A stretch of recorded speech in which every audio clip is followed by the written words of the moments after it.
there's a new order. There's usually some fight between the left and the right, or it could be foreign countries and whatever new order. And then when that begins, it's sort of a great equalizer.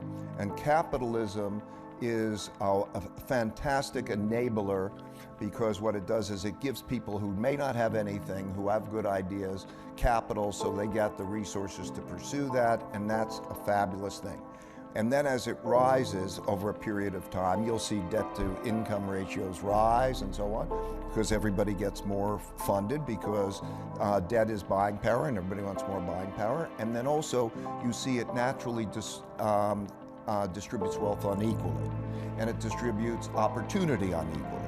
So as that wealth gaps rise and widen, wealthy parents can educate their children in an unfair, let's say an unequal way relative to others.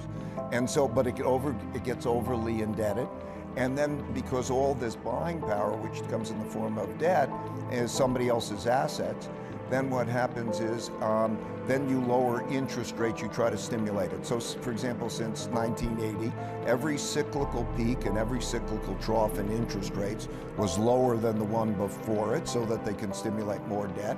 And then when you get to zero interest rates, that doesn't work. So they have to print money and they buy money to get that pile going up. And that creates the cycle. You see, one man's debts are another man's assets. And so if you're holding a bond and you don't get compensated for inflation. Let's say people think cash is a low risk investment. Well, they're earning no interest. And when you have a 7% or a 5% inflation, you lose 5% of your buying power. Or if you're owning a bond, you have the same thing.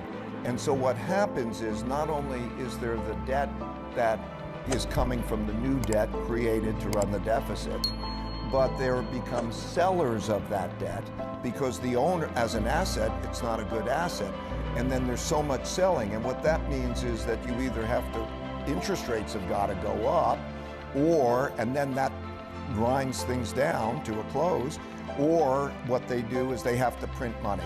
And so the history of all of these cycles is that the coffers are empty, because you can't continue to spend more than you earn and give it to somebody, expect them to like it. And then you devalue it, and that becomes the cycle. And so you see the classic cycle of the ingredient is the cycle I'm talking about in terms of supply demand. Like, I didn't have any money, and I remember the cycle. And what it was is, I would start to think, how much money do I have how many weeks, months, and then years can I take care of myself and my family? And I would calculate that. I would be at, okay, 52 years, if no income was going to come in. And then I would start to think, and then if I'm holding a portfolio in something, maybe I could lose half, so I better cut that number in half.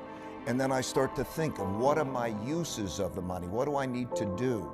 And I would think about, how do I immunize that? And you start and you build like that, and you know how to save. And saving, you know things like, don't put it into cash deposits that get eroded by inflation and taxes and so on. And you start to develop it. And the thing that you can do, the most important thing you could do, is not be in cash and those deposits, particularly now when there's such negative real rates, and to have a well-diversified portfolio. And that well-diversified portfolio, that's a whole subject of what does that mean and how to do it, but it's a well-diversified portfolio.